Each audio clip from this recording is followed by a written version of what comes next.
ಬಸನಗೌಡ ಪಾಟೀಲ್ ಯತ್ನಾಳ್ ಅವರು ಯಾವತ್ತು ಅಲ್ಪಸಂಖ್ಯಾತರ ಭೌಗೋಳಿಕ ಏರಿಯಾಗಳಲ್ಲಿ ವಾರ್ಡ್ಗಳಲ್ಲಿ ನಾನು ಯಾವುದೂ ಅಭಿವೃದ್ಧಿ ಮಾಡುವುದಿಲ್ಲ, ಗಡ್ಡ ಟೊಬ್ಗಿ ಇದ್ದವರು ನನ್ನ ಕಚೇರಿಗೆ ಬರಬಾರದು ಅನ್ನುವಂಥ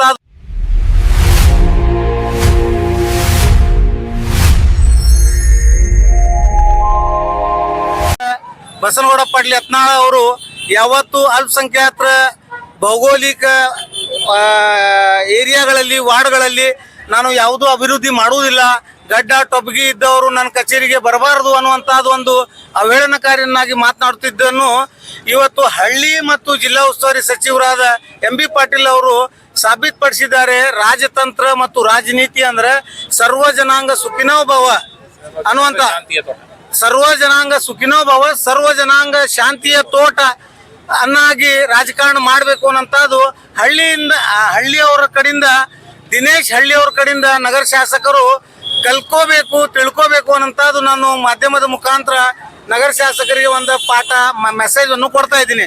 ಅದಲ್ಲದೆ ಇವತ್ತು ನೋಡ್ರಿ, ದಿನೇಶ್ ಹಳ್ಳಿಯವರು ಈ ವಾರ್ಡಿನ ಸದಸ್ಯರ ಕಾರ್ಪೊರೇಟರ್ನಾಗಿ ಆಯ್ಕೆ ಆಗಬೇಕಾದ್ರೆ ಅವ್ರದ್ದು ಸಮಾಜದ ಒಂದು ಸಿಂಗಲ್ ಓಟ್ ಇಲ್ಲೇ ಇಲ್ಲ. ಇಲ್ಲೇ ಅವರಿಗೆ ಸಾಥ್ ನೀಡಿದ್ದು ಮತ್ತು ಅವರಿಗೆ ಸಹಕಾರ ನೀಡಿದ್ದು ಆಯ್ಕೆ ಆಗಲು ಮೂಲ ಕಾರಣೀಭೂತರಾದರು ಅಲ್ಪಸಂಖ್ಯಾತರು.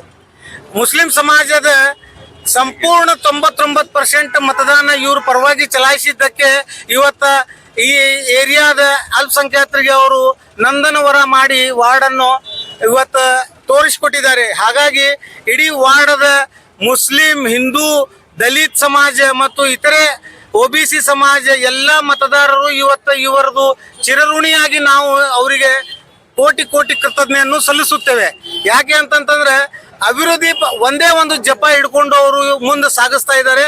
ದೇವರು ಅವರಿಗೆ ಭವಿಷ್ಯದ ಬಿಜಾಪುರ ನಗರದ ಮೇಯರನ್ನಾಗಿ ಕಾಣಬೇಕು ಅಂತ ನಾವೆಲ್ಲ ದೇವರಿಗೆ ಪ್ರಾರ್ಥನೆ ಮಾಡ್ತೀವಿ ಮತ್ತು ದೇವರಿಗೆ ಬೇಡ್ಕೋತೀವಿ ಮತ್ತು ಡಾಕ್ಟರ್ ಎಂ.ಬಿ. ಪಾಟೀಲ್ ಸಾಹೇಬರಿಗೆ ನಾವು ಕಳಕಳಿ ವಿನಂತಿ ಮಾಡ್ತೀವಿ.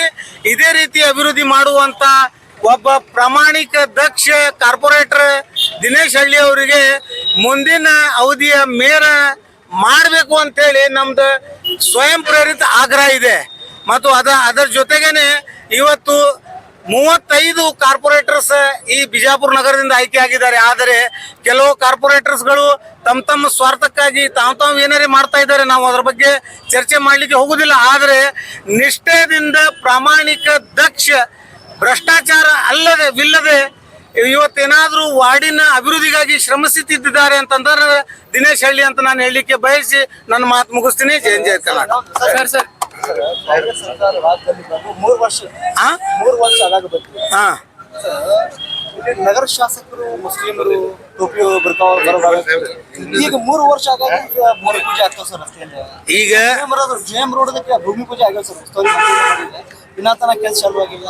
ಈಗ ಎಷ್ಟು ಹಲವಾರು ವಾರ್ಡ್ಗಳು ಸರ್ ಮುಸ್ಲಿಂ ಮೈನಾರಿಟಿ ಎಲ್ಲಿ ಇರ್ತಾರೆ ಹೆಚ್ಚಿಗೆ ಎಲ್ಲ ಕೆಲಸ ಆಗಿಲ್ಲ ಸರ್. ವಾರ್ಡ್ ನಂಬರ್ 18 ಅದು, 19 ಅದು, 28 ಅದು, 20 ಅದು, 29 ಅದು, ಕೆಲವೊಂದು ವಾರ್ಡ್ಗಳು ಏನಾಗ್ತದೆ ಯಾಕೆ ಶಾಸಕ ನೀಡಿ ಸರ್ಕಾರಕ್ಕೆ ವಜ್ಜಿ ಬೀಳ್ತದೆ ಏನು ಇಲ್ಲ.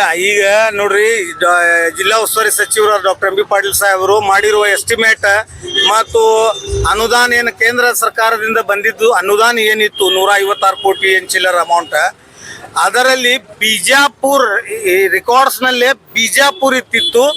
ಅದನ್ನು ವಿಜಯಪುರ ಅನ್ನುವಂಥದ್ದು ಸ್ಯಾಂಕ್ಷನ್ ಆಗಿತ್ತು. ಆ ಬಿಜಾಪುರ ಅಂಡ್ ವಿಜಯಪುರದ ಗೊಂದಲದಲ್ಲಿ ಸುಮಾರು ಒಂದು ವರ್ಷ ಕೇಂದ್ರ ಸರ್ಕಾರ ಮತ್ತು ರಾಜ್ಯ ಸರ್ಕಾರದಲ್ಲಿ ಇದು ಸಂಘರ್ಷ ಮಾಡಲಿಕ್ಕೆ ಆಯಿತು.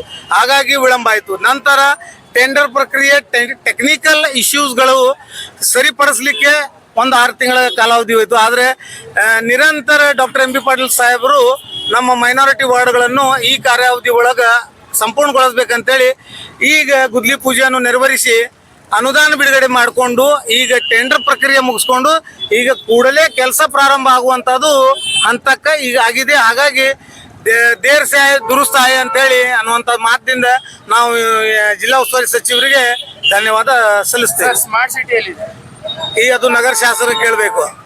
ನಗರ ಶಾಸಕರಿಗೆ ಈ ಪ್ರಶ್ನೆ ಕೇಳಬೇಕು. ಅದು ಈ ಪ್ರಶ್ನೆಗೆ ಉತ್ತರ ಕೊಡಲಿಕ್ಕೆ ನಾನು ಸಮರ್ಥ ಅಲ್ಲ. ಜನರು ಗಾಂಧಿ ಚೌಕಿದ ಆ ಕಡೆ ಈಗ ಎಲ್ಲ ಬಿಜಾಪುರ ಸುಧಾರಣೆ ಆಗೋದು. ಈ ಸೈಡ್ ಈ ಭಾಗ ಎಲ್ಲ ಮುಸ್ಲಿಂ ಅದಲ್ಲ ಅಲ್ಲೇ ಸುಧಾರಣೆ ಆಗ್ತಾ ಇಲ್ಲ. ಈಗ ಅದನ್ನ ಎಂ ಬಿ ಪಾಟೀಲ್ ಸಾಹೇಬ್ರು ಮಾಡ್ತಾ ಇದಾರೆ. ಅದನ್ನ ಎಂ ಬಿ ಪಾಟೀಲ್ ಸಾಹೇಬ್ರು ಪಣ ತಟ್ಟಿದ್ದಾರೆ. ಆ ಕಡೆ ಈಗ ಆಗಿದೆ, ಆ ಕಡೆ ಅನುದಾನದ ಅವಶ್ಯಕತೆ ಇಲ್ಲ. ಈಗ ಏನೇ ಸರ್ಕಾರದ ಅನುದಾನ ಬಂದ್ರೆ ಈ ಕಡೆನೇ ಅದ. ಸರ್ ಇಂಥ ಕೆಲಸ ಆಗ್ಲಕ್ಕ ನೀವು ನಗರ ಶಾಸಕರಿಗೆ ಏನ್ ಹೇಳ್ಬೇಕಂತ? ಅವ್ರಿಗೆ ಏನ್ ಹೇಳ್ಬೇಕು, ನಗರ ಶಾಸಕರಿಗೆ ನೋಡ್ರಿ, ಅವರು ತಾಸಿಗೆ ಒಂದ್ ಅದಾರ. ಅವರು ಗಂಡಸರಾಗ ಗಂಡಸಲ್ಲ, ಹೆಂಗಸರಾಗ ಹೆಂಗಸಲ್ಲ. ಯಾಕೆ ಅಂತಂತ ನೋಡ್ರಿ, ಈಗ ಕಳೆದ ಒಂದು ನಿಮ್ದೇ ವಿಡಿಯೋ ಮಾಧ್ಯಮದ ಮುಖಾಂತರ ನಾನು ಕೇಳಿದೆ, ನಾನು ಮುಂದಿನ ತಿಂಗಳ ಚಲೋ ದಿವ್ಸ ನೋಡಿ ಒಂದು ಹಿಂದುತ್ವದ ಆಧಾರ ಮೇಲೆ ಒಂದು ಪಾರ್ಟಿ ನಿರ್ಮಾಣ ಮಾಡ್ತೀನಿ ಅಂತೇಳಿ. ಈಗ ಅವರೇ ಫೇಸ್ಬುಕ್ ಮತ್ತು ಮೀಡಿಯಾ ಮುಂದೆ ಹೇಳ್ತಾ ಇದ್ದಾರೆ, ವಿಜೇಂದ್ರದ ಫಾಲೋವರ್ಸ್ ನನಗ ಗೌಡ್ರ ಅದುರಿ ಮಾಡಿದ್ರೆ ಸಮಸ್ಯೆ ಆಗ್ತದ, ಇದು ಸಮಸ್ಯೆ ಆಗ್ತದ ಅಂತೇಳಿ. ಹಾಗಿದ್ರೆ ನೀವು ಹೇಳಿದ್ರಿ ಯಾಕ ಪಾರ್ಟಿ ನಿರ್ಮಾಣ ಮಾಡಿದ? ಒಂದು ವಿಜೇಂದ್ರ ಫಾಲೋವರ್ಸ್ ಮಾತು ಕೇಳ್ತಿದ್ರೆ ಹೇಳ್ಬಾರ್ದಾಗಿತ್ತು.